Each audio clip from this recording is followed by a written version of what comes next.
everyone, from a very cold Dunrovin Ranch in Lolo, Montana. I know that James has been out there busy. He got some shafts back from our great welder, Bitterroot Welding in Missoula, Montana. And I think you've got things ready to go pretty much, don't you, James, for getting this stone boat completed? Yeah, we do. We're right there, I think. The only thing I'm curious about is whether Brandon approves of what came back from the welding shop. So we're going to go showcase that in a little bit. So, Brandon, do you have any questions that I need to show you, or something we want to look at specifically on camera when I go out there? Just basically the shaft construction itself, and then how the single tree attaches to it, how it attaches to the stone boat itself. And I would expect that you've got at least 1.5 tons of stones on top of that stone boat to make it its namesake. Well, I can tell you that it's heavy enough for me to take a break trying to haul it around every 20 paces. So, that's funny.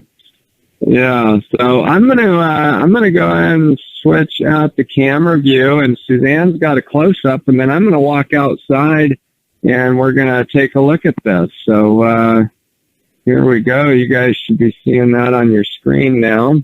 Oh yeah. And I'll head out there, and we can pivot this thing around and see how things look. Boy, from here it's looking good. Don't mind the wind in my headset here. We clocked some winds on our local weather station here at the ranch. I think it probably gusted a little higher than that, but we got close to, I think, 49 miles an hour is what our local station indicated. So, and that's got with it for Lolo. That, I would say that's pretty good wind for there. That's, for us, that's kind of a light zephyr. Yeah, right.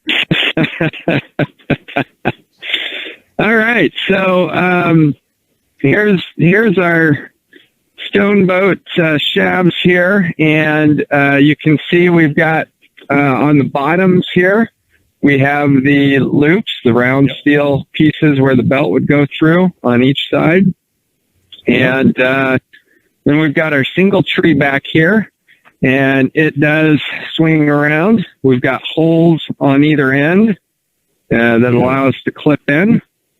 And nice. It's got a little bit of tension here, so it's not freewheeling or anything. It takes a couple pounds of pressure to move it. That's perfect. Yep. And so we've got a nut on the backside there, and then they did take the initiative to put a piece of reinforced steel, some tubing on the inside of the square tubing here, so that it doesn't bend or anything where this bolt goes through. So I thought that was a good job. They did a really good job on the back plate here, putting in a spine. It's going to be kind of hard to see on the camera, but there is a ledge here on the back as a stiffener. And that worked out pretty well. And then I'm gonna spin this around.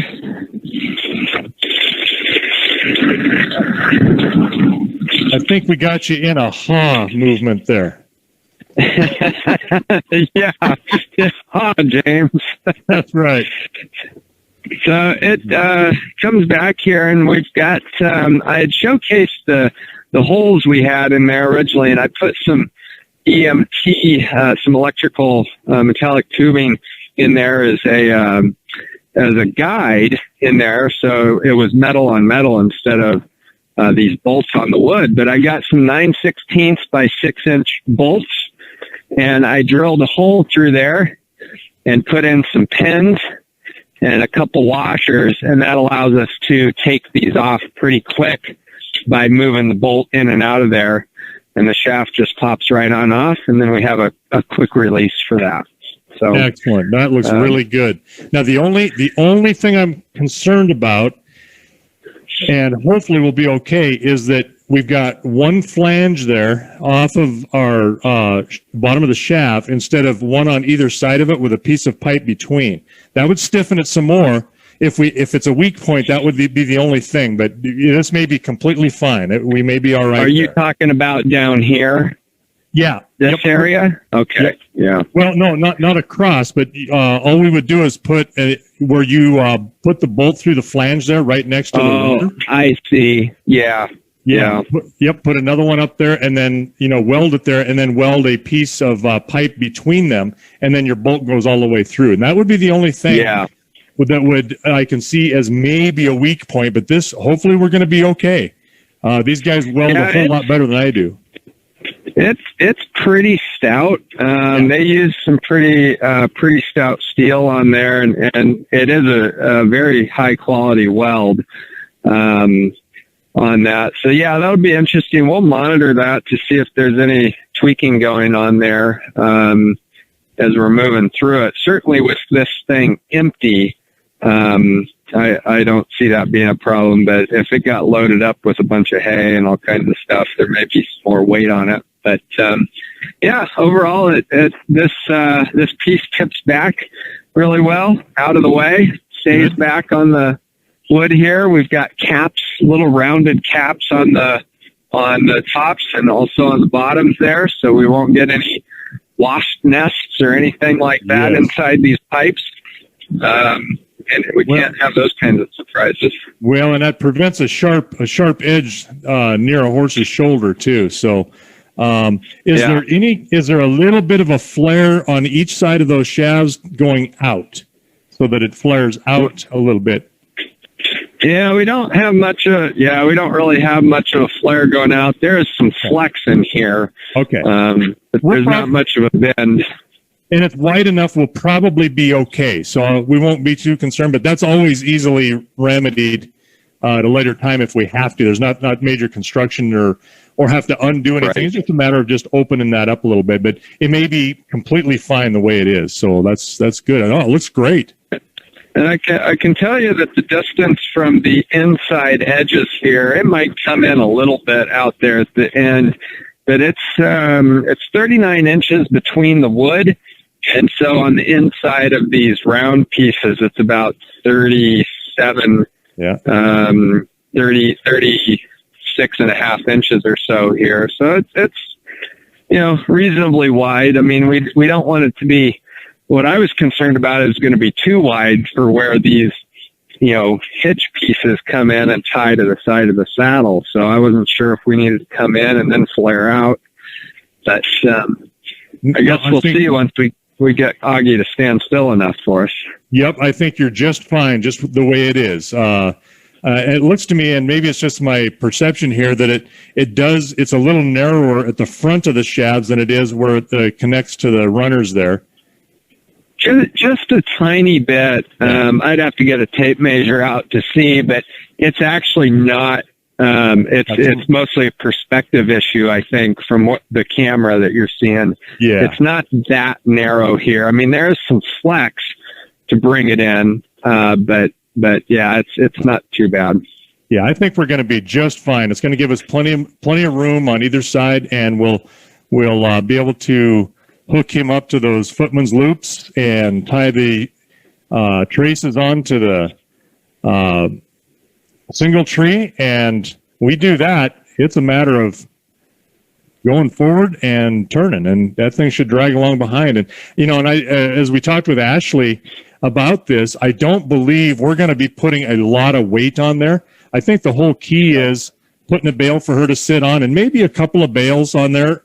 It's about being able to use that as repetition to do the same job over and over. If it takes 3 or 4 trips out to feed horses, hey, that's okay. If we got the time to do that, we don't have to load that up, so we're pulling all of the hay at one time. Right. Yeah, exactly. Especially on the dry ground, we get into some snowstorms again and a little more slick surface, then you could load that up a little bit more. But I think what we're trying to do here is just give him a little bit more time to pull and more repetition, and that's what training's about. So it looks good. That looks really good. That looks surprisingly like my drawings. Almost exactly.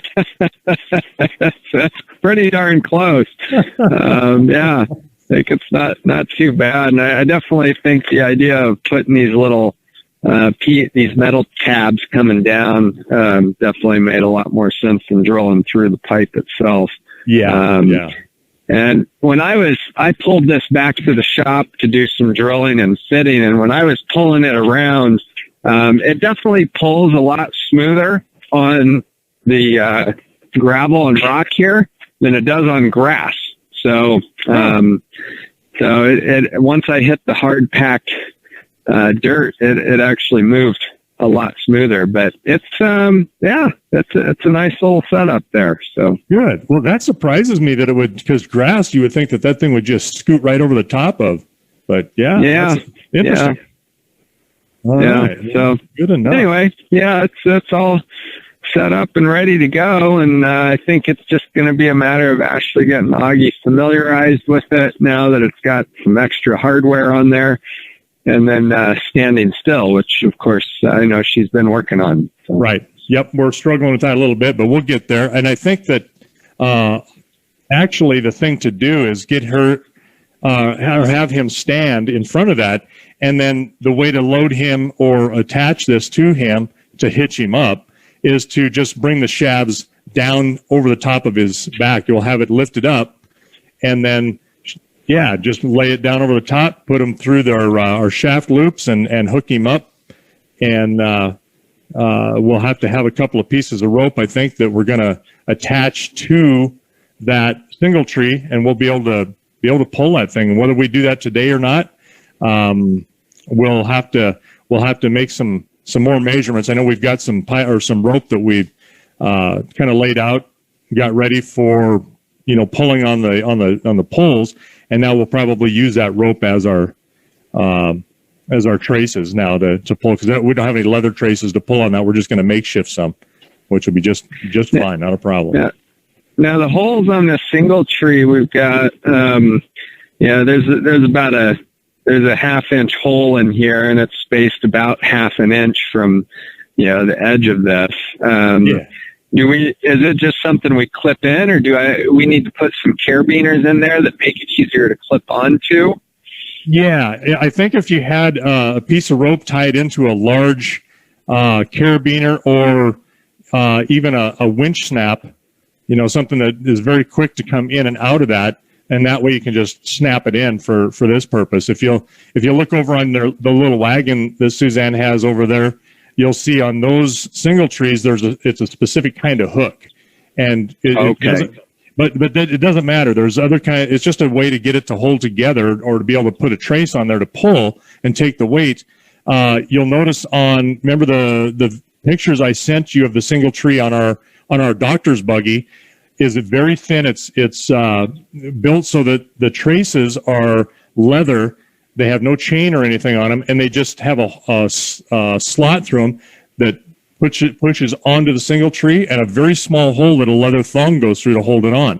So it's there's different different kinds of ways to attach that. So whatever works, and I would suggest the carabiner's okay. Whatever we can slip down through there. Winch snaps are quick and cheap, and you can get them through pieces of rope and stuff too. So I think what I'm concerned about is there is a little gap here of about 1 inch. So I don't want the hardware to be so bulky that it keeps this from turning a little bit here or rubbing on this bottom plate. So that's my only concern with too much hardware at that point.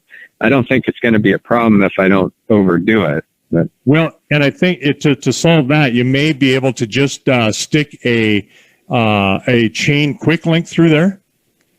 Yeah. And then you attach to the quick link, so that the quick link just stays right there on the single tree as a loop, and then you would hook your carabiner through that quick link. So it's like you got a two links of chain basically is what you're using to hook onto your rope, and that may clear that and may be okay. It's not that doesn't move a whole lot once you're hooked up. Okay. It just is it's gonna move about that much as you turn, because it depends on how you're pulling into that sled with the harness. And on a turn, if he's going to the right a little more, say he's going to turn right, you're going to pull a little bit more on that left side, because it's going to come around his body. So like that. And you can imagine he's turning to the right, so he's kind of flexing on his right side, giving slack and then on the right side, it's going to pull, or the left side, it's actually going to pull on that single tree just a bit more. It'll pull on both, but it'll just be able to pull evenly like that. And that's why if you had two of those together now, if you had two single trees together, and what they're hooked onto is called an evener. And to do just that, it keeps all those single trees even and pulling the same amount of a directional pull or weight or pulling against drag, I guess you could say, is a more accurate way to put it. And I think your little wagon over there with the tongue has got two single trees that are held on with an evener. Okay. Gotcha. That looks good. I like that comes up about 30 inches or so when it's flat, right? About where you're at? Yeah, so I think, it comes up here. This is about 24 inches, I think, to about the single tree. And then as it's holding up here, we get up to about, what's that, about 3 feet or so, 36 inches. And then up here, we might get up to about 40 inches or so. Good. Well, and depending on the height of the horse, you could have a shorter horse. If you drop that down a little bit on the front, it doesn't change appreciably in the back, but it still pulls directionally in the right way, because you can see where you guys stuck that single tree is right at the bend. That's perfect for having absolute full forward motion and pull along that line, that tangent of the shafts towards the front. So that's really good. And you can have a little taller horse. I was a little bit worried that we got this a little too far forward, and I almost had them, because I saw it when they tacked it all together before they did the final weld, and I almost had them move it back a little bit farther on the bend, but now that we're looking at it, I think it actually ended up in the right spot. So yep. No, I agree. I think that's really good, and it provides, if you go back any further, then you just have to lengthen your traces so that the horse is not bumping into the back of that quite as much, and it gives them plenty of room for their legs to extend in the walk. When they extend that hind leg out, they completely miss anything that's in the inside the runner there, and that's that little hole, that square there between the back of the single tree and the front of the stone boat is where that leg action is going to take place. More towards the front of it, but it keeps them clear of the back. So no, I think that looks really good, really good. Right. Good job on the construction on that. Yeah. Yeah. Well, we're looking forward to seeing it in motion here pretty soon. So I know you and Ashley still have some more work to do, and we're going to be getting things figured out here. But I think being able to rotate it back like this works really well. From what I've seen, the work you guys do with the poles and being able to bring stuff over his head is actually going really well. So I think he should be pretty comfortable with that. It's just going to be a matter of holding this so that we can strap it on without it falling down or him getting caught up in it the first few times. Well, and that's where those rubber bands will come in. Yeah, those shafts actually go through a couple of kind of padded loops. They're called shaft loops, and they actually just hold the shaft. They don't do anything other than just hold it up, and then you can hook up from your the back of the britchin, come forward into those loops, so that does not, creates a braking action on a single horse like this on either side, and then you hook your we'll have them from the cinch rings on our shaft loops. Will come back, and it won't be the cinch rings. It'll actually be the pack rings on this pack saddle. But you'll come back with rope on either side, and that's what'll hook into your single tree. So you'll pull forward and back. Have pressure both ways, and we'll just be able to just say, "Giddy up." There she is. That would be great. Here's Ashley and Oggy ready to go. So, I'll head back into the warm confines of the tech shed here in a minute, but let Ashley deal with all this. But I guess before we do that, should we leave the shafts up or down? What would be preferable for you guys starting out with? Could we do one thing? Could we do a really quick fitting with him? Yeah. Would you help Ashley do that? If she can put him in place, and then you help her just put those shafts down on either side of him, and then we'll see where they fit, and then I can explain to her where we want to hook those bad boys into. Yeah, we'll see. And then that way we can prepare and have some rope ready for traces and everything for when we want to hook him up and start dragging that around.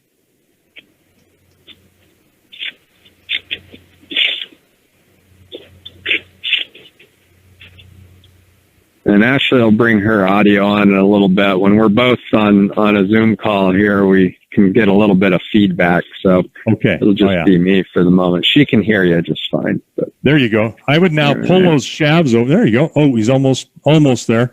Get him in line and then pull those shafts down over the top of him to help hold him in place.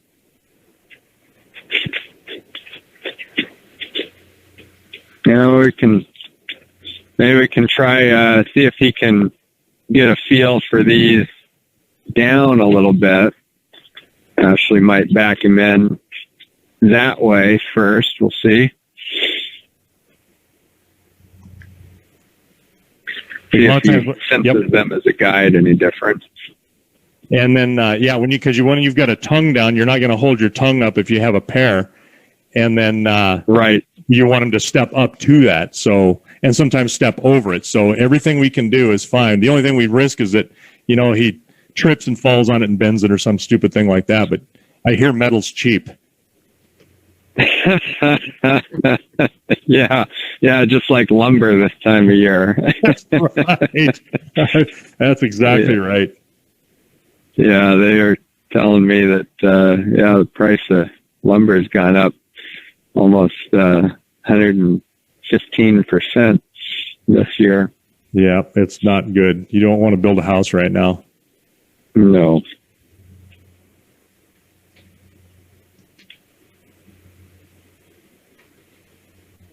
There we go.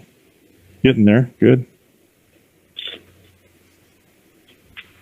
He hasn't figured out how to back up in a straight line just yet. Only when he wants to.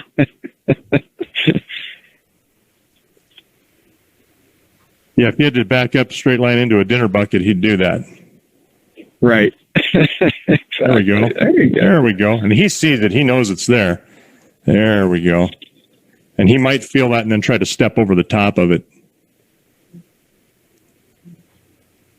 Yeah, I'll give him a moment here. That's true, yeah. Yeah, we were going to get him out here yesterday, and I stole it to do some modifications right when Ashley was coming out.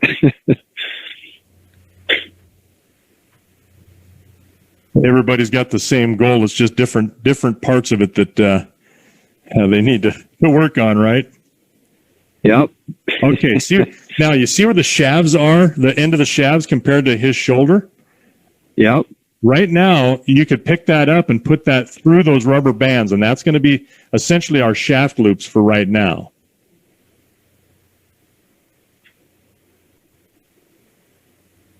There you go. And now you can back him up a little bit more.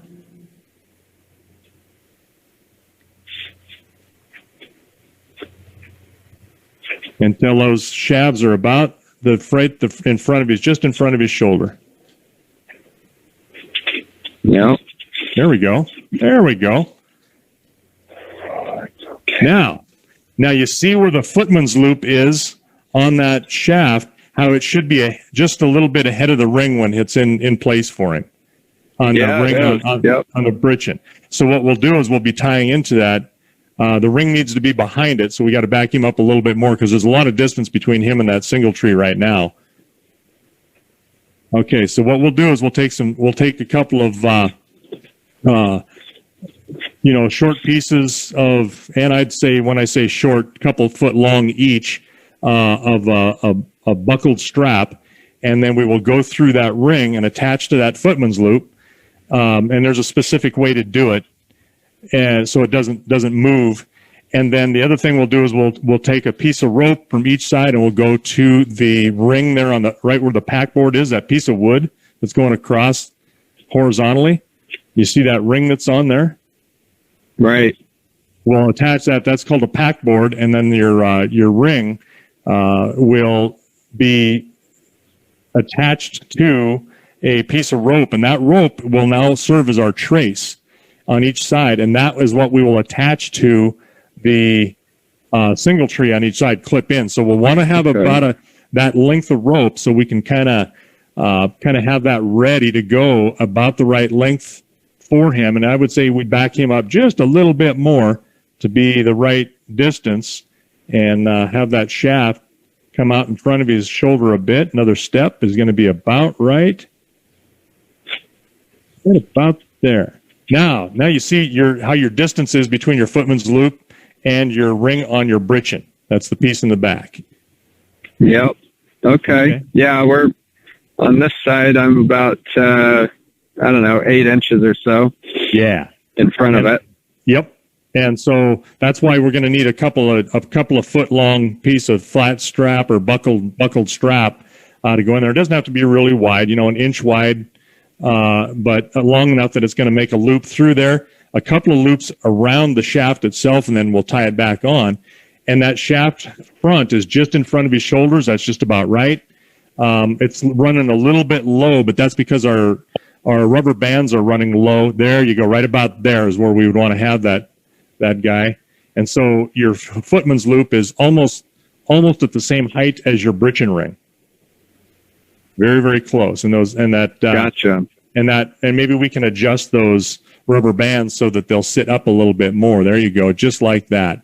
And then the distance between that ring and the single tree, we can do that with rope, and we can adjust that a little bit. It doesn't have, just a chunk of rope that we can put in a couple of half hitches to make a clove hitch at the carabiner or winch snap, whichever you want to use to go in there. And that way you'll put your traces up on the saddle, just like you do this. You don't take that off, but once you put it on the ring, you don't take that off. And I like the look of that. That's just about the right placement. His distance, so he's not going to hit the hind leg on full stride. It won't hit the front of that cross piece or that holds on your single tree. I really like that. I think that's really good, a really good fit. And it looks like you got 3-4 inches on either side of your shaft between him and his body and the shaft on either side, right? Yeah. So right here on this back side that you might not be able to see well, we're probably about 16 inches away from his body, and then on the other side, he's right up against it. So he's got about 8 inches if he's in the middle between side to side.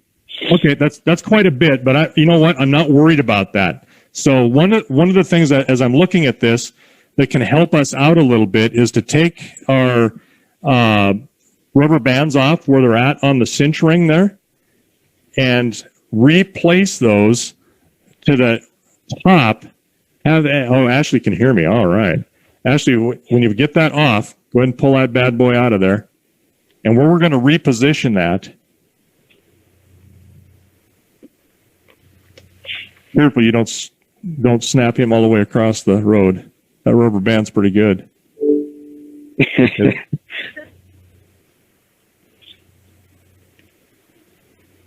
Now you see your ring that's going across your pack board?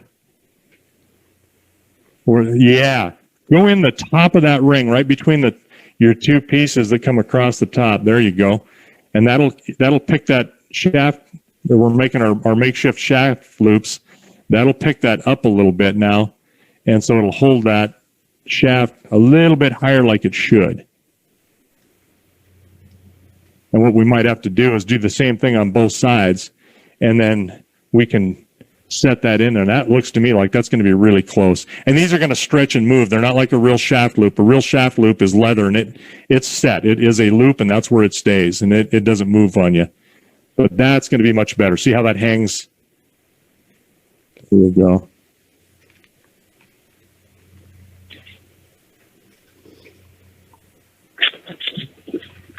And by the way, by her doing all of this, she is training this horse. He is standing still. Heading back. I'm impressed. Shaft loop is almost off on this side, so you want to set him back one step if you can. Just have him step back, Ashley.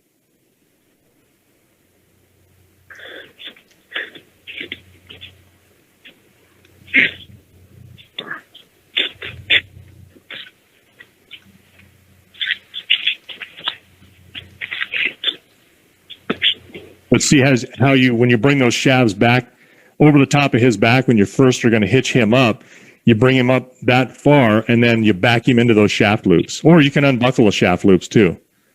There you go. Now you back him up. Good boy, Oggy. Good job. And he is unfettered by that. All right.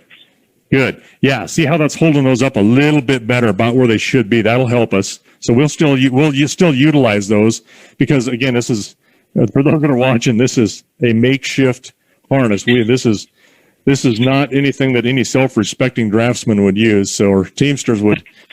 Anybody who knows anything about it is looking at this going, "You guys are idiots. What are you doing?" But this is the whole point. We can do this with little to nothing and just stuff we have, and make it work for us. So, okay, now the distance. Now you'll tie in on that footman's loop. Those where straps are going to go in there. That's a good height. I'm not worried about that being too low. It is a little bit too low, but hey, it's okay. We're not going to get too excited about it. So now, where you just tied in our new shaft loop location, what we want to do is we want to put in on the ring there, Ashley, going up on near the pack board. Yeah, that through that ring on the back side there, where your let's see, you've got your quarter strap, either between your upper or lower quarter strap. You can tie that where it attaches to the ring there on the pack board. Tie your trace in wherever you want there, either above that quarter strap you were just touching. So right there, that quarter strap where that comes in on the ring on your pack board, you can slide your hand to your left to that ring. Yeah, you can put your rope now for your trace anywhere on the back side of this ring, either above or below that quarter strap. It doesn't matter. Wherever you can fit that guy in there, fit it in, and then we'll measure. We'll just tie it to it. When he's unsaddled is probably the easiest way to do this, because it's tight right now. You got to mash it in there and do everything. But if I'll tell you, be honest with you, we get these two straps made and we get two pieces of rope that's going to go a little bit longer than the distance where it's at now. Once it's tied onto the saddle down to the single tree, we'll be able to pull him. We'll be able to drive him.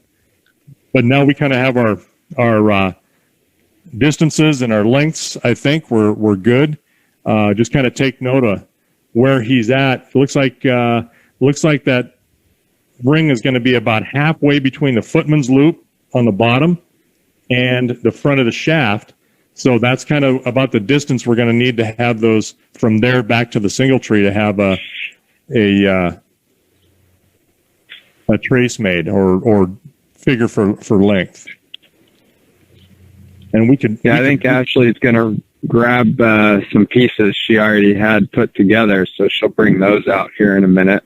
Oh, you know what? If she's already got those, and we have got even a couple of pieces of twine, we're going to really poor boy this.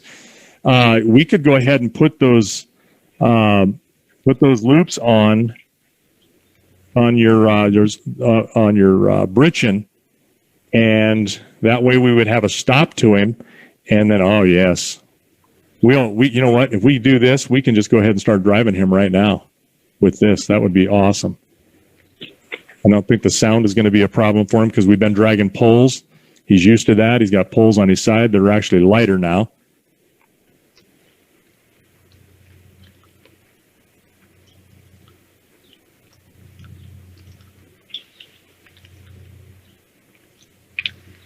And anytime you do this for the first time, as you guys know, when we are introducing something new, we have the potential to spook the horse. We don't have a lot of super expense into the stone boat, and that's kind of the point. The thing is, it is stout. You're not going to hurt it. You could turn it over, and it's not going to hurt anything, and we don't want to hurt him. I would just tie a bowline in that. Measure your distance to your back to your single tree, tie a bowline in that. Yeah, just so you got, that way you can kind of got your distance there. And just run the rope through the hole in the single tree for now. Yeah, you could do that too. You could have a double rope through. If it'll go through, is that hole big enough to take that rope? Oh, there it is. Just, yeah. Look at that.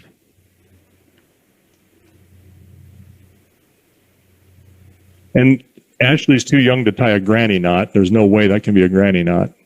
It's got to be a square knot that she's tying. Because I'll bet it's not a sheet bend or a Beckett bend. We need to have knot tying with Brandon. That should be a new episode. Girl Scouts was about cookies, not about Yeah. She keeps saying Girl Scouts was about cookies, not nuts. You know, that's a fact. Which is fine with me. I could use some Girl Scout cookies about that. Oh, man. I'll tell you what, those Girl Scout cookies are like crack to me. We were in town. I had Braden, my youngest son, he come and relieve me here at the ranch, and he was watching cows from Friday evening until this morning when I got back. I spent an extended date night with my wife. We went and had dinner and got to enjoy. We hadn't seen each other for a while, so that was nice. And on the way out, we had some instruction about what to do, and knots came up, so that was kind of funny. Back. There you go. Now, Ashley, straighten that out on your single tree, so you're pulling the same amount of tension on both sides. There you go. And he's standing straight, so we want to have the same amount of tension. There you go. Good job. And I know this is not scientific right now. It's just putting it on there.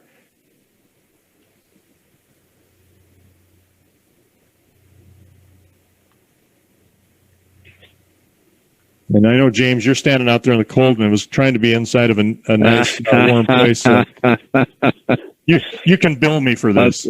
I'll suffer with Ashley here. We'll build some camaraderie today. There you go. If you've got now 2 pieces of twine, yeah, he's pulling into those pretty evenly. I'm okay with what he's got there. If you've got 2 pieces of twine, let's tie into that footman's loop into the cinch ring, or not the cinch ring, but the ring on the britchin. And if you do that, we hook the lines up. We will start pulling him. And he's calm. He's quiet. He's taking this. I'm really liking it. Now he may, because it's a lot bigger, different, and it's Oggy, like every other young horse, take issue with it. So we want to be very careful. But one other thing I would like to see done for Ashley is, before we really start dragging him anywhere, let's put something for her to sit on the back of that thing, like a bale, something that's. Yeah, we've got some bales nearby, so that'd be easy to put together. This would be really good. I tell you what, I'm getting excited about this now. Okay, just go ahead and put a lark's foot, not through that one, Ashley. Go through your ring on your britchin, on the britchin.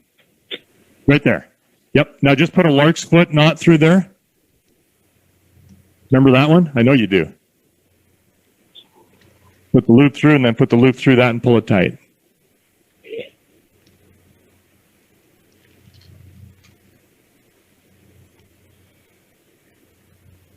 Okay, so go underneath your traces. There you go. Now go through your loop, your footman's loop.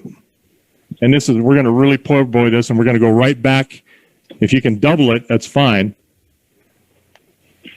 I was thinking even something easier, like just plain old. There you go. I was thinking something like just plain old twine would have been fine, but we're on our way. We got a plan. Do it. Yeah, I think this is just some jute twine, so pretty easy stuff to work with. Okay, as long as it's strong enough, and it shouldn't. We really shouldn't have a lot of tension on this, because this is what's going to stop us, and this thing's going to want to stop. It isn't like we're running on any kind of real super slick surface where it's going to run into the back of him. So yeah, just tie that up so that it's just not even, doesn't have to be snug. Just kind of tied there with a little bit of loose, because we don't want to tighten that britchin and keep it tight on him the whole time. Tell you, the anticipation is increasing. I'm getting more and more excited as I sit here. I do love this point. I love this part, getting them hitched up and ready to pull for the first time, and seeing some success. It just makes me smile.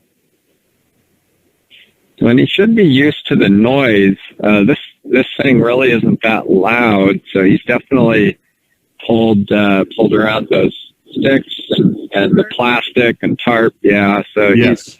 I don't think he'll have a problem with the noise behind him. This thing really isn't that loud. Even on the gravel, it's not too bad. Right. Yeah. The only thing that's going to be a little bit different is the size of it. And it's, and he should transition to this pretty darn well. It shouldn't be an issue. So I'm not too worried about it. And yeah, preparing them for that. I ruin tarps because I use them to train, and that's for us, that's the purpose of them. I'm not worried about them lasting me for as long as we can. They got a purpose, and if we wear them out, okay. All right, and then she can run her lines. Once she's got that done, she can run her lines up through her. We modified some rain, put some rain turrets on there. When I say we, I mean Ashley did all by her lonesome. But she got a ring hanging down off of the top of the back pad on either side, and she's got a ring partway down on the rigging off of the front D. There you go. That's the two spots, and we'll run the lines through there, and then attach to his bridle. And James, would you be a huckleberry? And when she is got him all set and ready to go, would you mind grabbing a bale for her so we can put that on the back of that stone boat, give her a seat so she doesn't have to walk? And that's the whole point. There's no reason to walk when you got a perfectly good horse. Perfect. And please make it a soft bale for her little tushy. Yeah, absolutely. We might even be able to find a pad back there somewhere. I don't know. Oh, well, no, we don't want to make this too easy, too nice. Right. All right. Well, I'll let Ashley turn her microphone back on, and I'll grab the bale, and then I'll be on standby here for everybody. All right. Ashley, are you liking this, that I can talk to you and you can't talk back? Pretty great, because usually I just respond with, yeah, okay, yeah. Very good. You hear me making my monkey noises at him. There you go. Yeah, that's right, those monkey noises.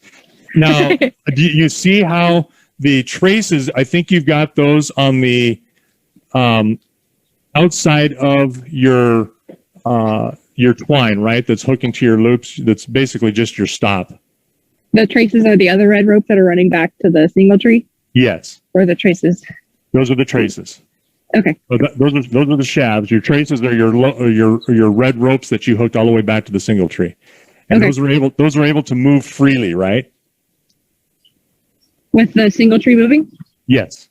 Yeah. And nothing over or like on their way. They're not being bent down by another line or anything. No. Okay, good. No, just those leather straps in the way. All right. So I think the thing to do is, when you're ready, is climb aboard and just have him hold steady for a bit. You could actually have him back up just a tiny, tiny bit, but don't overdo it, because we want him to feel that britchin into his hind end. He's looking things over. That's okay. We're going to want him to feel that britchin into his hind end, and that's going to give. But we don't want to pull back too much, because we don't want him to rear up. And sometimes we get these horses get confused, and they'll tend to rear.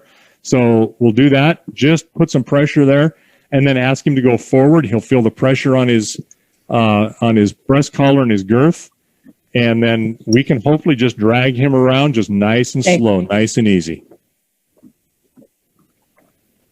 Okay. All right. Here's our moment of truth. If you can do this, we'll be able to just let him pull for, we might do this for 30 minutes or so. All right. You comfortable? Getting there. Yeah. All right. Don't flip over backwards if he takes off. Back. There you go. See how he's loading up that see how he's loading up that bridging? Yeah. That's your stop. Okay, that's good. All right. Moment of truth. There we go. Is this recording? We're on. And he's gonna block a little bit because he's not used to pulling this kind of weight. Yeah. Okay.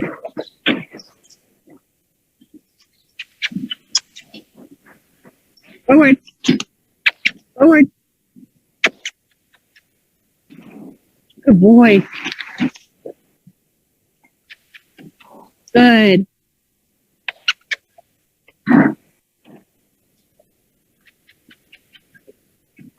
Good boy. Oh, okay. Oh, I see. See how he's pulling?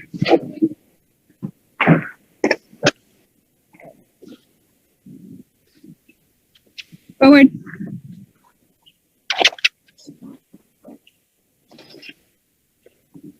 Yeah, the twine just broke on the Pull back too far. Yeah, okay. Yeah. Well, and we're not gonna need it. I wanted you to tie that up to see just exactly how that goes. I'm not gonna worry about it because it's not gonna slide up underneath him. There you go. Maybe James can get him to start walking forward a little bit. Good boy. There we go. Good boy. Wow. That's smooth? G, it is. G, you gotta be able to turn with it, bud. G. He's like, what? He says, We got some buckets in the way over here. We're gonna have to slide them out. Do you know who I am? I shouldn't have to do this. This is beneath me. Yes. Oh, the indignity. He could be pulling a manure truck, so he shouldn't be complaining. Boy. There we go. Good. G.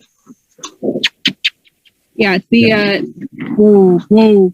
The turning is the issue. Yep, and he's got to get used to that. I think, and one of the things is we got to be careful of is that he doesn't hook a shaft into a corral post there and get caught. Okay.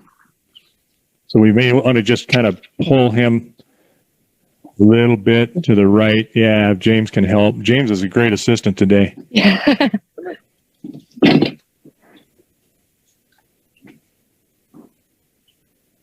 Take it up. Would it be, I don't know if better or easier, or just like a lighter introduction just to lead him around with the lead rope?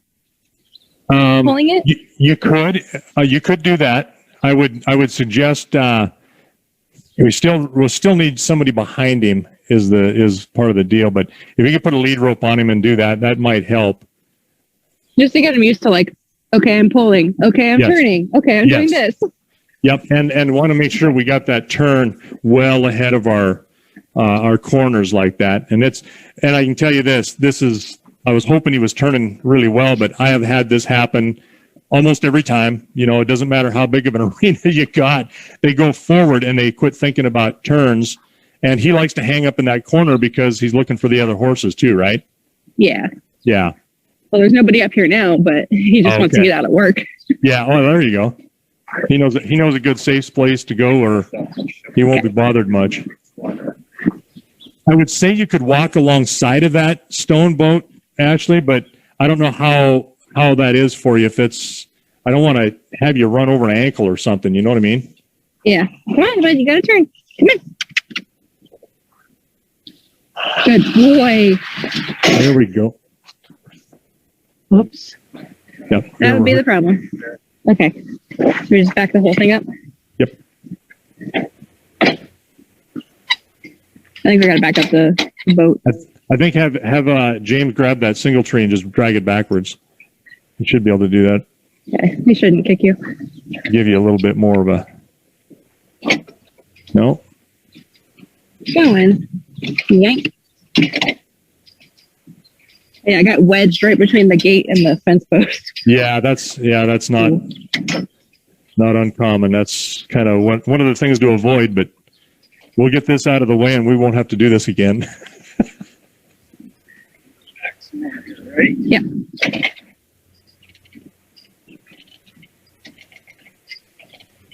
got about 3 more inches. Thanks.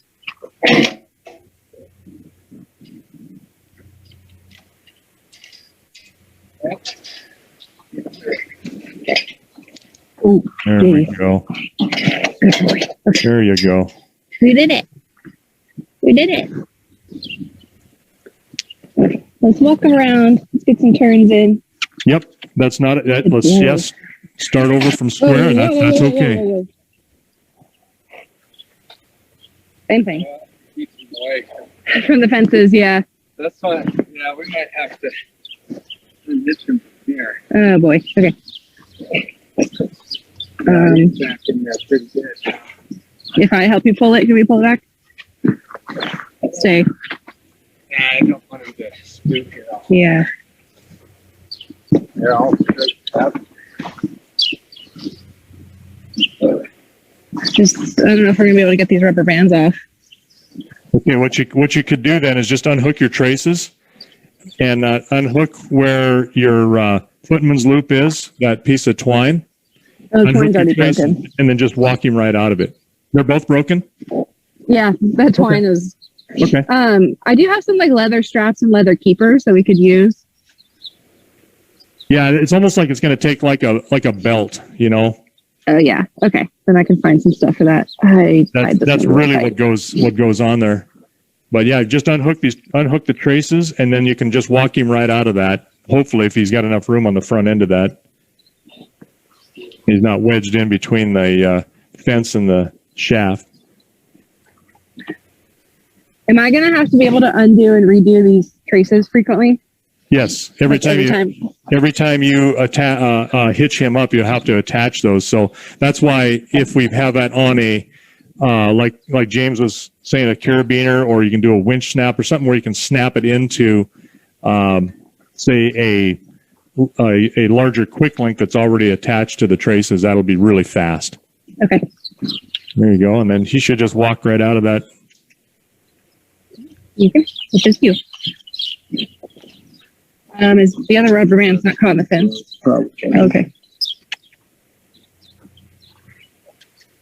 There you go. Good boy. There you go. You're doing it. You're doing it. Good. You stayed so calm. Good job. Good job. Yes. Now you can pull that bad boy out of there. Hopefully. Yeah, we broke our rubber band. That's all right. That's They're okay. just held together with zip ties. It's okay. Good. Lots of stuff happening today. I'm worried about this breast collar. Like, I don't know.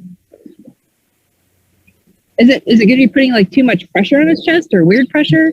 Well, it is. It's going to pull, but that's kind of the nature of what this type of harness is. What we really need to have there with more weight is a full collar on him instead of a breast collar, because this is more like a breast collar with a belly band type of harness that we're makeshifting, and that's why we're not going to be able to put a ton of weight on this as well. Yeah, because we already broke one of the straps that goes behind the Conway buckle over here. Oh, really? Yeah. It's because the hole was at the very end, and so when he hit the fence, it just kind of ripped it out of place. Same thing with the rubber band. Yeah. So this side needs to be tightened up a bit anyways. So I can probably put another hole back just a little bit and put it up tighter. Yeah, make sure our straps are well oiled. You know, we're not dry or anything like that on them too, because they'll rip if they are. But if it went through that Conway buckle right at the end, it might have been really close there too. But it still did pull. I mean, you were putting substantial pressure on that, especially when you come to a sudden stop. Looks like we bend one of our shafts a little bit? Oh yeah. Yeah, Brandon, I think we got that flare you were looking for. Well, more towards the last foot of the shaft, not at the tail end. So I think you can probably bend those back pretty easily. I don't think that's a big deal unless we've really broken them up.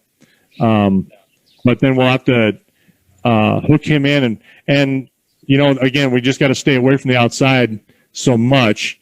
And if you can lock him like that, then maybe we're gonna have to kind of back off a little bit of what we're trying to do and get some better success by easing into it. I was hoping he would G right around there, but no, we didn't have that sort of luck. So, and again, Yeah. I've had this happen to me too. I mean, it's just as the nature of it. One thing that does help is if the shafts are a lot closer to their shoulders on either side, you have less room to do. And if yeah, this one's really wide, and he's a pretty narrow guy. So yep, I had to figure that out. Yeah. Can we taper it in and then back out to the flare at the end? You probably could. You may be able to do some of that. Or take some of that and just kind of make an hourglass shape on the bottom side of it. Yeah.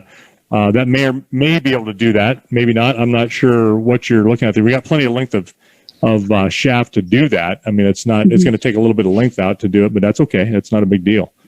Yeah, there's plenty there. So, it looks like we're kind of stuck in the water then right now till we back up and make our pair. We gotta fix everything. Yep. Yeah. And you know what? This is the nature of some of this stuff. I mean, it never goes perfectly like we want. No. Seems like and that's good to know what is going to fail, so that way when it does, you know how to fix it. Right. And there is such a thing as, and especially I've had this happen in the backcountry. If a piece of equipment fails, it fails. You make do, and if you've got other pieces of equipment that you can put in its place, that's great too. But there's also the time when if things go really bad, and I've had this where I've had a horse upside down with a pack saddle on it, and you have to cut a rope. You cut a rope, and you hope not to, but that sometimes is better than tearing a horse up or tearing the equipment up. Sacrifice a little bit to get somebody free, and that's okay. All right. Well, doggone it. That was hopeful. I don't know. It was a good attempt. Yeah, is that a straw bale or a hay bale? It's a straw bale. Oh, there's the problem. James got straw instead of hay. We were thinking about a hay bale. I told him that there was an extra straw bale. I figured it was lighter. So it's maybe your fault too then. Yeah, I'm just I'll kidding. take blame for it. We'll look for any reason. Shoot. Okay, well, is there anything you want to work on that we could work on besides just having him pull?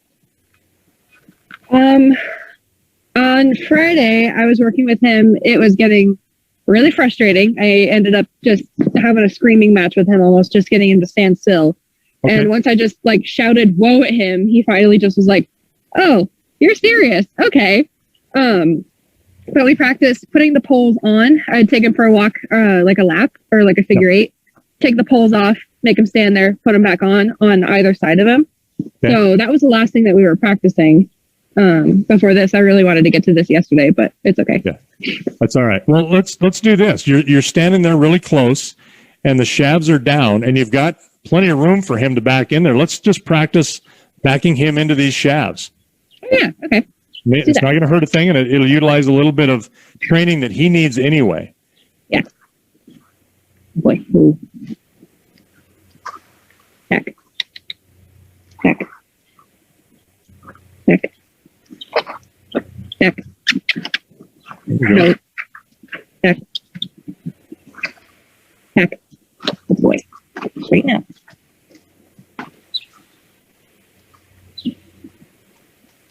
Back.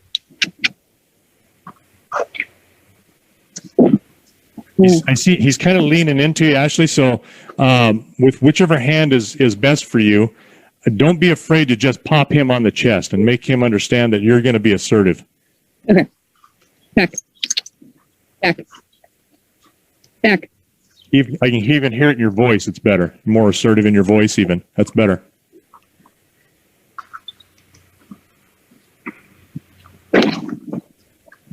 Back. There you go.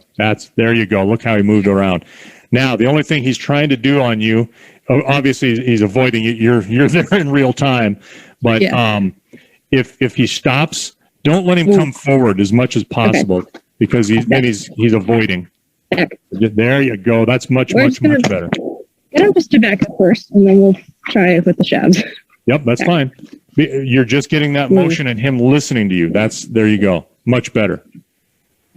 Yeah, be more assertive with him because he's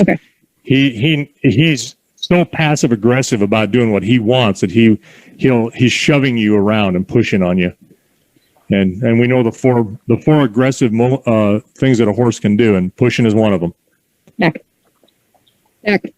There you go. Much Back. better already. Okay, there you go. Now push that hip over. Ooh.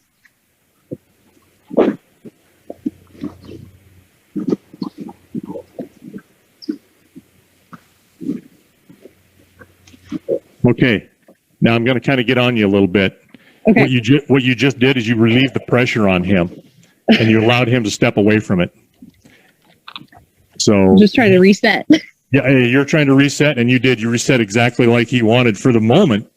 It's okay, for him. So, and I know it's more frustrating, and it resets you too. But there you go. Back. And don't be afraid to pop him on the hind end and make him spin that hind end around. There you go. That's better. Back. Yep. Pop him on the front, so he's got nowhere to go but backwards. Very good. Much better. And notice how he's just avoiding side to side, but he's not pushing into you now as much. I mean, he's trying, but this is good. And this is going to be so frustrating for you if it isn't already. There you go. Back. Better. You're doing great.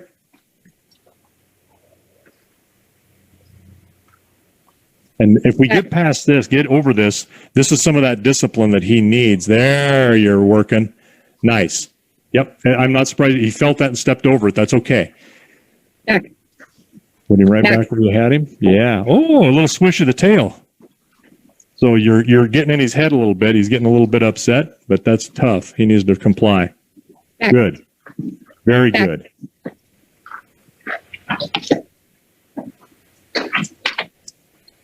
Back. Back up. Back up. Back up. Back. Back. Good. Ooh, back. Good. Yeah, you made it work. You made it work still on your terms. He doesn't know where you want him for sure. He knows between those shafts, but he knows you also want him there. So that was a very, very good adjustment because you're still making him do what you want him to do, and that's back up. Good. So then to reset it, how should I pull him back up in front of this? Yeah, I would like over the poles. Yeah, I would pull him right to the front of the shaft, and so he's not stepping on it, but just kind of around it, and then pull his head around so he has to turn with his hind end back to your left. So you just kind of almost like you're starting to parallel park him in there a little bit, and then if he starts to get a little bit snotty about it or fight you, then just stop, and then we'll just work it, slow it down a little bit. There you go. Now work that hind end over. Back. Pull the front end over too. Pull him over right in front of it. They're like right there. Now pull him right in front of your shafts, and now kick that hind end over. Back. There you go, like that. Good job. Back. Whoa. Yeah, see that? Really pop him on that chest. Make him not walk over you. Because that's an aggressive move for everybody that's watching. We don't want him being aggressive. He needs to comply with Ashley. There you go. That's much better. Yeah. Cool. Okay, now just stop him right there. Yeah. Good. Yeah, look at that. Head come down. Yes. Good. Yes. That's all we need. Those are some good steps. Now just take a single step or two steps back, and don't try to push him all the way in. Just get him to back up. Good. Right there. Good. Very good. So we kind of de-escalate him a little bit. Yeah. And good job of catching him because he's pushy that way. He wants to just do what he wants to do, and he'll push right over the top of you. And that's what people see him going forward. He's not just going forward. He's trying to push Ashley out of the way and say, no, that's his way of being aggressive and say, I don't want to have to do this. So good catch. I mean, he outweighs you by, 6, 7, 8 times. Yeah. Good. Back. Very good. That's much better. Back. You're in much better control. Back. Now flip that hind end over just there you go. Yeah. Just the back end? Yep, get his back end, because you're lined up on the front, in front of the shafts. Now get his hind end to step over like that. He's got to move that other inside leg now. There you go. Ooh. Yeah. And it's a matter of just doing just exactly like this, giving him no other options, Ashley. And you're doing a good job of that. There you go. Stop there. I wouldn't push him too far back, because now he's actually complying with you. He's not just complying where you want to go, but he's not running over the top of you quite as much. So good job. And then we'll pull him back in front. Just pull his front end across, so his front end is almost to this shaft on my side towards the camera here. There you go. Now turn his hind end. Turn him so his hind end comes in, and then back him up. Like that. Yes. Just right. Just right. Now see how you've limited his options? He hasn't gone forward. There you go. Yeah. There. If you can keep doing that, you're just fine. Just move that hind end over. It's going to be, again, it's just going to be frustrating. But he is not there. He's not trying to run over you like he was. That's good. Back.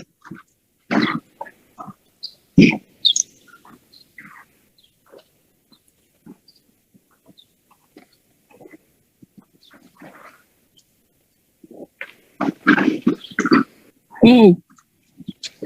Pop him on the chest. There you go. Yep. There. Yes. Back. Good. Back. Good.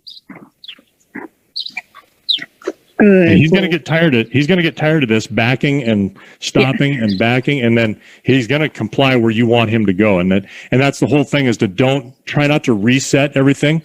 Just work with him where he's at. If you need a reset for you, just make him stand still, but make him stand in a spot where you want him to be.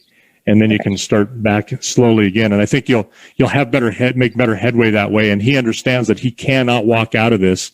He cannot leave you. He's got to stay where he's at and listen to you, because he's just going to have to do it anyway. And he's the kind of guy that's like, yeah, the less I do, the better off for me. I'm all right with that. And so finally, which is funny, because if he actually just does what I want him to do, it's the least he could do. That's correct. Yeah. And he's just doing all this extra stuff. It doesn't need to. That's right. That's exactly right. Okay, so to reset from here, just pull him over to the front of the shafts. Pull him across the front of the shafts, and then turn that hind end into it like that, and then back him up. Ooh. You got it. You got it. Good. Back. And if you have to do this with both poles on the ground, that's fine too. I mean, that's not a big deal. Do whatever you need to do. Back. Ooh. I like the fact that the shafts are together, so that if one moves, they both move, and it's more realistic than having, one pole there, and then he bumps it and it kicks it out of the way. He can get sloppy about that and learn that, I can just back into there and push everything around. There you go. Now move that hind end around, because his feet are in place. His front feet are in place. There you go. Yeah. Yes. Yeah. See how he wants to try to avoid that by pushing through you. Good stop. Back. And don't push him, because your body, you can't possibly outpush that horse. So pop him on the shoulder with your hand, whatever it means to increase the pressure to get him to move. There you go. Back. Back. Back.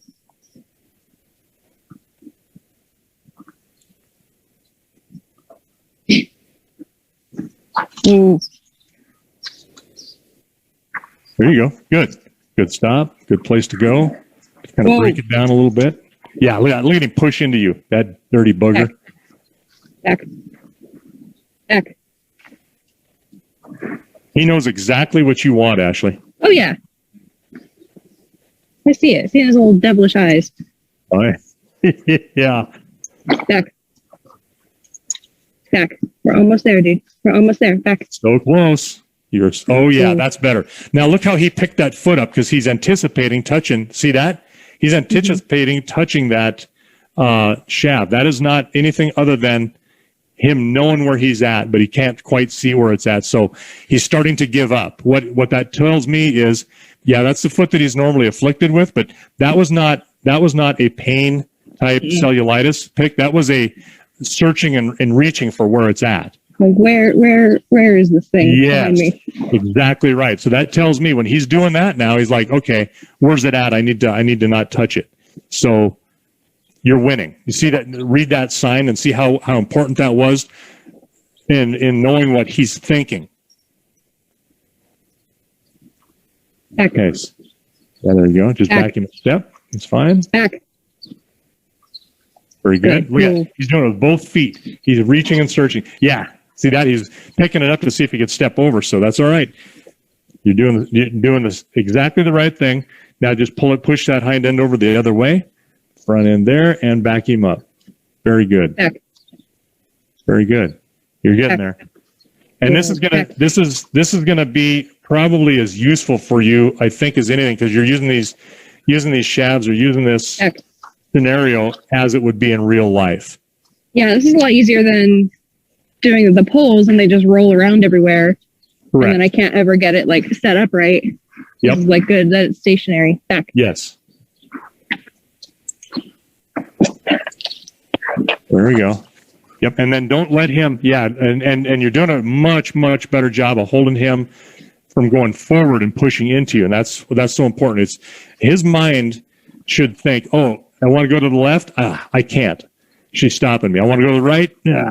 I can't because she's stopping me. I want to go forward, but she's going to stop me, and I'm going to have to get all this pressure and push me right back in the same place. The only thing he should be thinking is turning the way you want him to turn and backing up, because otherwise he's going to be okay. Now see right here, you're backing him up, but you're backing him away from that, away from the right. See what I mean by that mindset? He kind of manipulated you a little bit into there where he turned away and you moved him away. Yeah, he walked great that time, but he's going away from it. Exactly. So always be aware of where you're at in real time with him, and you're gonna be fine. They are master manipulators. I'm telling you, they are really good at, and you wouldn't think that an animal like this could figure that out, but they are phenomenal at it. Ooh. There, that's better. Look how he's starting to already turn that hind end in. Yep. Good boy. Good. Back. Picking that foot up. Good boy. And if you have to drag there you go. If you have to drag that front end over just a little bit to push the hind end to your right, that's fine. There you go, like that. Notice how that aligned him. All right, you're getting there. Your shaft was halfway up his cannon bone instead of near his ankle, so you're making good headway. Good boy. Much better. Yeah. Good. Palmer. Good. Back. Back. Back. Back. Well, if you didn't sidestep, you wouldn't run into it. You ding dong. Back. Whoa. There you go. Yeah, notice how you are just holding him in one spot at the front of the shafts instead of letting him go forward. Look how much better you are at not having him push. So you are winning this. It just takes time, and it just takes repetition doing exactly what you're doing. When you get him backed in there, just then have him stand. And then you could also reach down, pick those shafts up, and just kind of hold him up there and kind of shake him a little bit, just so he knows that that's what he's got to do, and stand there while those things are being lifted. This should be much easier than your poles because this is so much lighter and it's on a pivot. There you go. Good boy. Better, much better. Now, can you reach the front of that shaft? Now pick it up and then just pick it up and then just back him into it because he can't go anywhere now. Yeah. Well, back. Yeah, Back. There you go. Yeah, he's just gonna lean into me, push him off. Back. Yeah. There you go. Back. That's better. You're doing fine. Back. Good. Back. There. He's moving. He's trying. He's thinking backwards. He's wanting to go forward, but he's thinking I need to go backwards, and I know she doesn't. She wants that, and I don't want to. Very good. There you go. Good boy. There. Now just lift your shafts up a little bit. And shake him a little bit, just up and down a few times. There you go. Make him stand.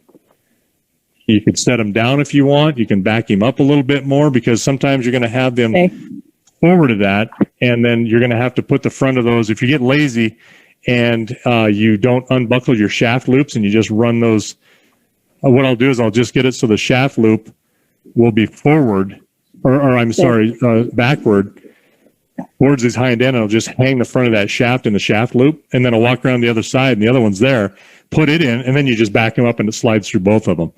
Yeah, that's kind of what we did the first time. Yeah. When we first hooked him up. Yep, exactly. And that way it's, and you're still standing there. He's having to listen. He's not moving.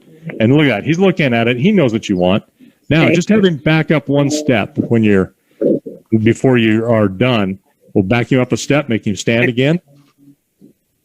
Wait. Look at that. Nothing. He didn't even die. You're still alive. You did it. What are the odds? Okay. Stay. Good boy. Stay. Very good. Good job. I know you're really close there, but I would have still had him in hand so that when you picked that up and you started to step away, you could correct him really quick, because he might have been able to walk out of that if you missed that line or his lead rope. You don't want him to get in the habit of, I can stand here and then I can just walk away when I want, because if he gets success with that, he'll try it again. Well, that's what we were dealing with on Friday, and that's when I was really on him about it. We were practically like I said, like a screening match. I was back here or on the side trying to get the poles on there, and he started walking away. So I gave him all my energy that I got, backed him up to where I wanted him, and then stay, and then we kind of just worked through it. So, but my only thing is if I grab the lead rope, he wants to come with me. So just stay like that. Yeah. And that again is part of it. No matter what you do with that lead rope, he doesn't need to do what he wants to do. He just has to comply with what you're after. Yeah. And whether you're holding on to the lead rope or not and giving him direction, he needs to stand. That's just a safety net for you, so that we don't start to create a bad habit that he decides to make. Yeah. So okay.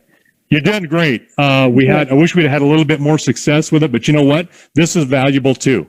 This is we're kind of having to go backwards a little bit. Still this is probably where we should have started, but I was excited to get it going too. Yeah, I know, me too. And I wanted to do that, but it wasn't going to change anything that we did, because this is not moving. This is doing what we want him to do, is not move and hitching him up. So if you can continue to do this, Ashley, and remember, don't let him to push into you. Be really, really be assertive with him. He needs that, because he's kind of a punk in trying to do what he wants. And then keep everything in large context about that resetting and kind of manipulating you into moving him backwards away from things instead of towards. And I think you're good. It's easy to do. It's so easy to get tunnel vision and tunnel focused on, hey, I'm getting him to move. Oh, I know. I'm just I'm getting him to back up, but not that way. Exactly. And it's easy to do. So don't beat yourself up. I'm not beating you up. I just need to point it out to you. So I think you did good. You got him to do what you want. He's standing still. And if you wanted to try something, ask him to come forward. And so he's just beyond the shafts, and then back him into him. If we can do that once with a lot less trouble, then I think we should call that a day. Okay, let's try that. Let's give it a shot. And I don't expect it to work out really perfectly, but there you go. Back. You're good. Back up. He's trying to take that hip to the right, and you're pulling his head to the left. That's good. Or he's trying to come in. If you can bend him around, there we go. I said the wrong direction on his head. Good boy. Back. Don't go to the side. Back.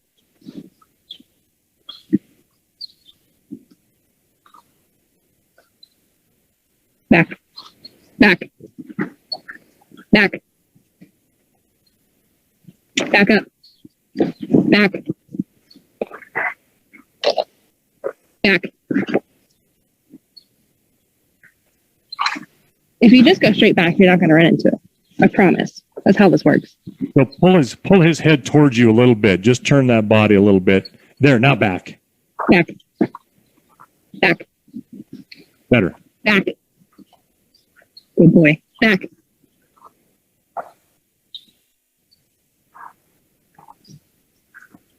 And if you need to do the same trick, just turn that head towards you a little bit and reach down and pick that shaft up if your arms are like mine. Back.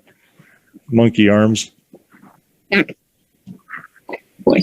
There you go. Same thing. Small Back. steps. Now back him into it. Good job. Back. Back. No. Whoa. Back. Good. Back. Good. Back. Back up.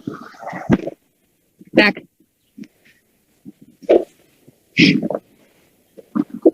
Back. Back.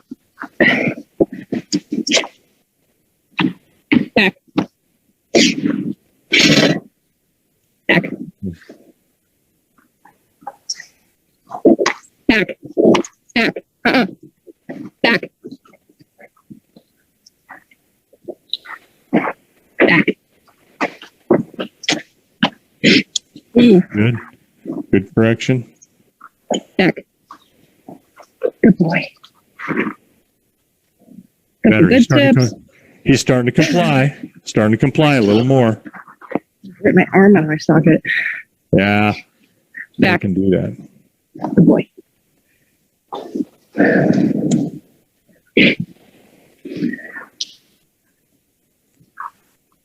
Back.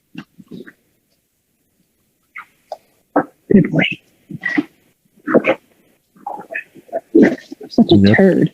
Yeah, turn that head so I was going to say turn him the other way so he has to flip that hind end and step over that shaft, but that's okay. You're correcting him anyway. Back. Back.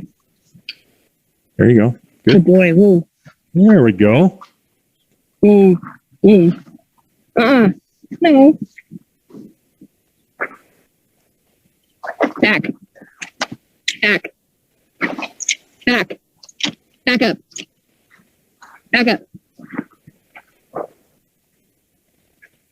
Good boy. Back.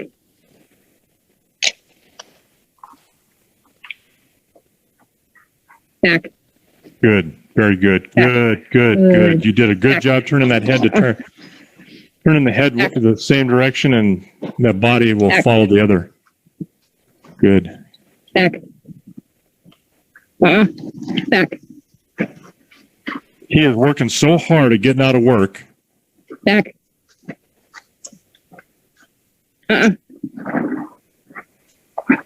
Whoa. Back. Yeah. See that head flip. He's over it. Yep. Bad. So if we can get him up one more. And I know we always bite off one more to try to test, but that's the point. You know, they aren't quite. Yeah, he's got to do it. He's got to do it. Yes. Back. If I stopped right now, he would just fight me every single time we try to do it. That's exactly right. Back. Back. Back. I need to get these out of the way because. Oh, your lines. Oh, yeah. You are kind of fighting those a little bit, aren't you? Yeah, they're in the way. Yeah, make it easy on yourself as possible. Nice catch. There we go. Back.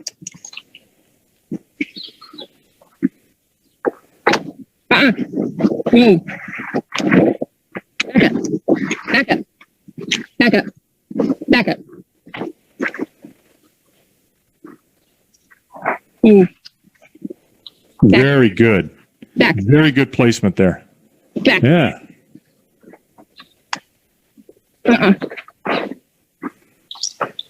We can flip that head around. He is Oh, yeah. Back. unhappy. That's tough. No. Back.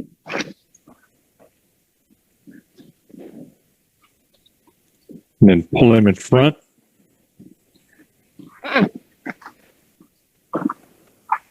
Ooh. Okay, pop him with your hand on that chest. Make it hurt, or the rope, it doesn't matter.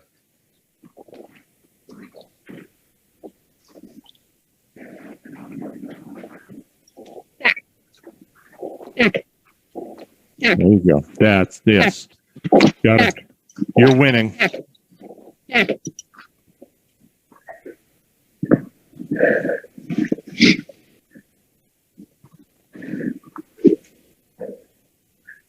Ooh. Back. Back. Ooh. Uh-uh.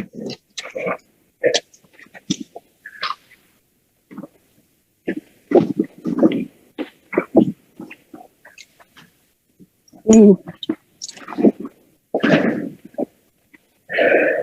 Liam, look at that. He knows exactly what you want. He is just being so defiant. There we go. Now just stop him. Ooh. Hold him if you can. And then just slowly, let's break it down and slowly back him up.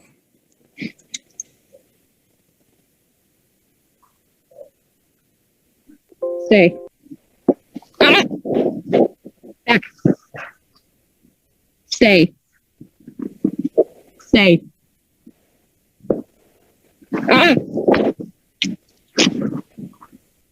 Stay.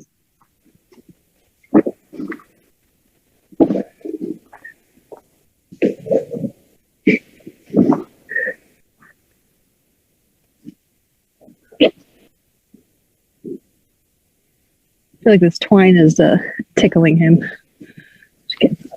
Well, yeah, it could be, but He's gonna have to suck it up, but I know. Yep. Yeah, exactly. Because he's got all kinds of harness lines on him too. Back.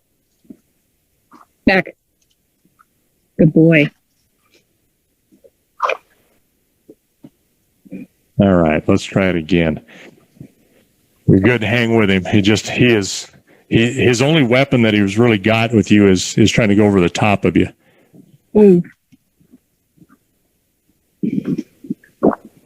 Back. Back. Back.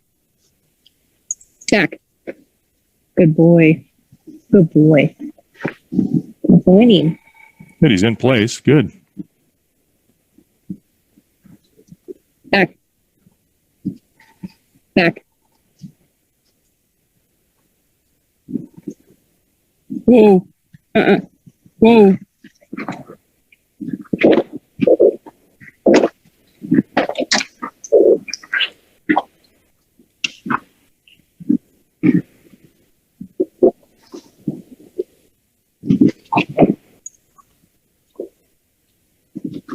Ooh.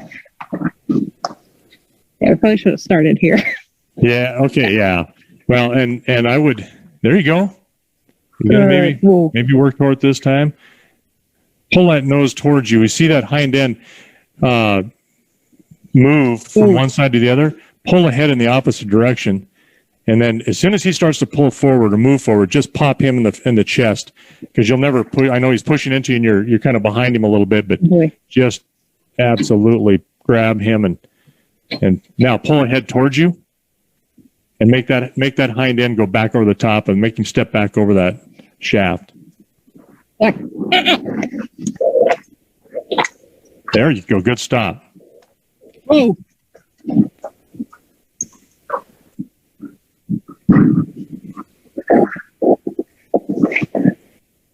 And he is such a jerk about this. Do you have a small quirt? Whoa. I saw what? Whoa. I said whoa. A quirt or a riding crop? Yeah. I would use that on because you're going to wear yourself out, and he needs to feel that on that chest, and just pop him, have that ready, and be assertive about it. Start asking him first. The second you ask him, then just start tickling him and popping him with that quirt on that chest, because he's being an absolute jerk. He's trying to win this game, and we can't let him win. No.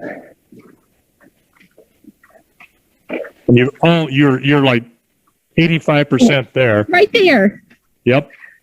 If you just take 2 steps back. Yes, one more step with each foot, and you would call that good, and he would get to quit for the day. But right now he thinks he's won. Watch this. No, I'm gonna beat him up. Yeah, oh yeah, and he's gonna be thrilled when you walk back out there with his quirt.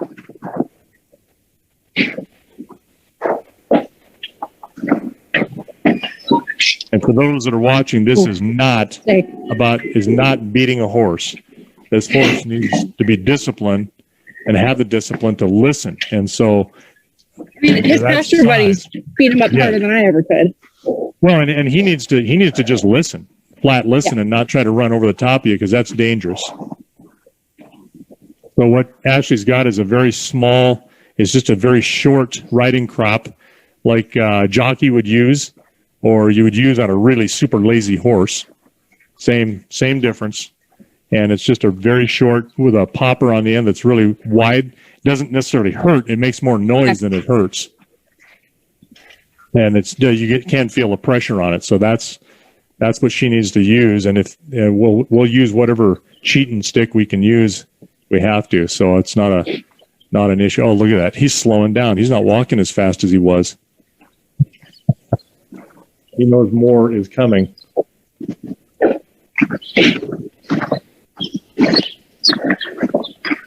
One thing about moving slow, he's more relaxed. Yeah.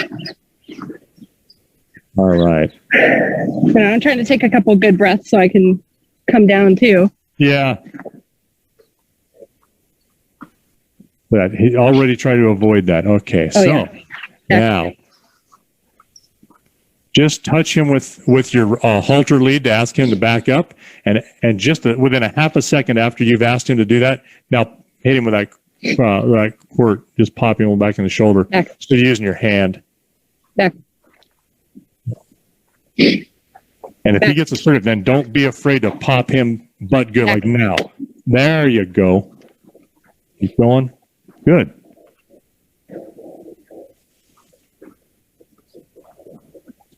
Got too many ropes and gizmos and gadgets.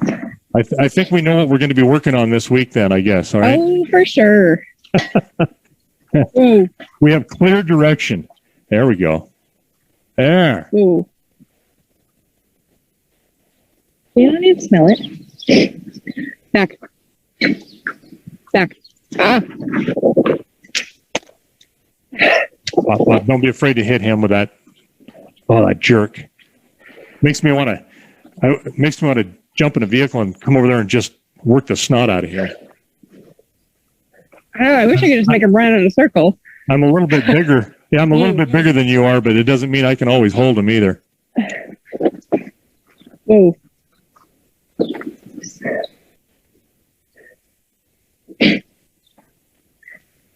Step. Whoa. There you go. Back. Back. Whoa. Back. Back. Good boy. There you go. That stopped him from going forward. That's in progress. Bring him over. Yeah, I'd even have him step over the top of that shaft is fine. No, I keep trying to get him to do that, and he's just like, no. Yeah, he's just avoiding it. There you go. Which that's what I've done with those ones. I've made him walk over them several times. Yeah. Good boy. See, they're not going to hurt you. So you don't need the snack.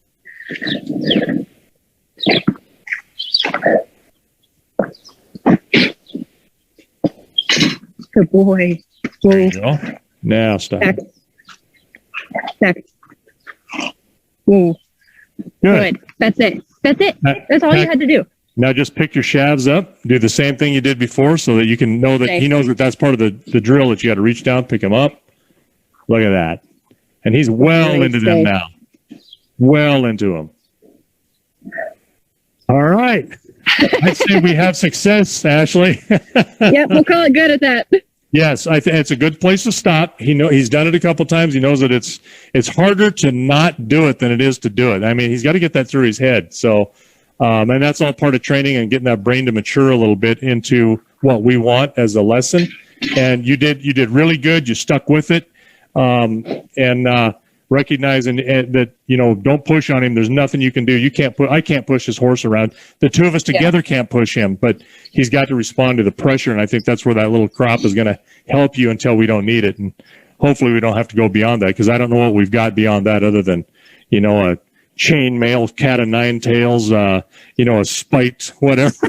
We're Air not going to horn. do, and we're not going to do that. So No. okay, so you know what to work on, and then we'll see if we can get some things kind of redone and reconnoitered, and see how we work out. And we'll see you next Monday.